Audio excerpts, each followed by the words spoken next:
hours, a 39-year-old man has become the first person in England and Wales to be convicted of cyberflashing 14 years after it was actually criminalised in Scotland. The new offence refers to the sending of unsolicited sexual images to a victim via social media, apps, text or data-sharing devices like Bluetooth or AirDrop.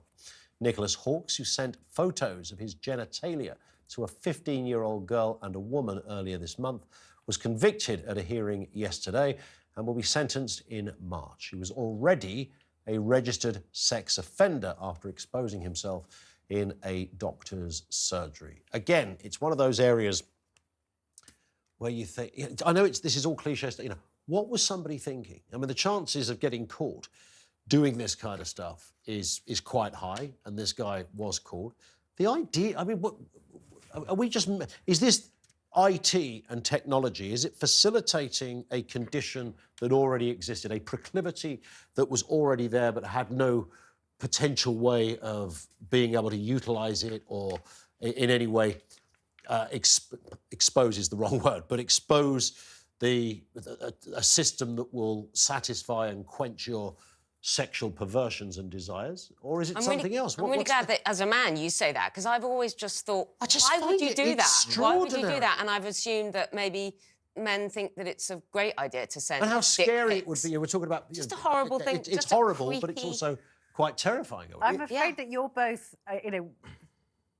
showing yourselves to be of a generation that doesn't get it, and I'm also of a generation that doesn't get it. But I have teenagers, and when I speak to teenagers and people in their 20s, I'm afraid I don't want to say what pics that get sent around. Yeah. When you ask teenagers, have you received one of a girl's? Yeah, of course they have. 9 out of 10 of them have received these horrible things. So I don't get it either, but it is endemic. This is what confuses me, that it's just we're talking about one guy. This is so commonplace. Like, if I ask any of my... No, but that's not the point. My point was, I don't get it. Because I don't receive them, fortunately, but I don't understand. But it's completely commonplace. This is an isolated incident that he's actually been charged. So explain it to us. Explain it. Where does it come from? Where's it come from? From men flirting and thinking, woman wants a bit of this. Oh, I see. They send Sorry, so you're saying men find that, think that that's going to be... You send a penis pic to 20 girls you're chatting to on Really? dating sites.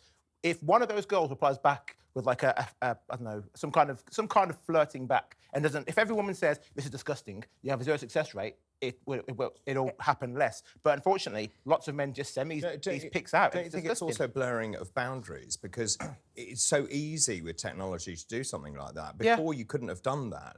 And also that sort of disentanglement of what is real and what is virtual, and particularly with younger people. They think this is a rite of passage in many ways. Yeah. And of course what happens, and this is something slightly different, but a lot of those boys and men will say, send me a picture. Show me that. You like, and that's easy to understand, but it's a sort of show, everyone else has sent me a picture, let's have a look at yours. These conversations that are going on that we as parents don't know or don't understand, I find them terrifying because I don't get it. But like you're saying, Emma, I don't get it. There's two different things going on here, isn't there? There's this particular chap and others. That's a sexual offence because somebody unsolicited is sending gross and vile imagery of themselves to, in one case, an underage girl and a woman. But I think the point you made at the beginning, Daisy, if you talk to some 14, 15, 16-year-olds, it ain't that controversial. No, they just run. It's something that happens. But also peer pressure, because they're made to believe that if they don't do that, they haven't fallen in with the rest of the group. And how many times have I told you all that we need to ban smartphones for the under-16s? And you laugh at me. No, I agree with you. Coming up. No, don't ban them.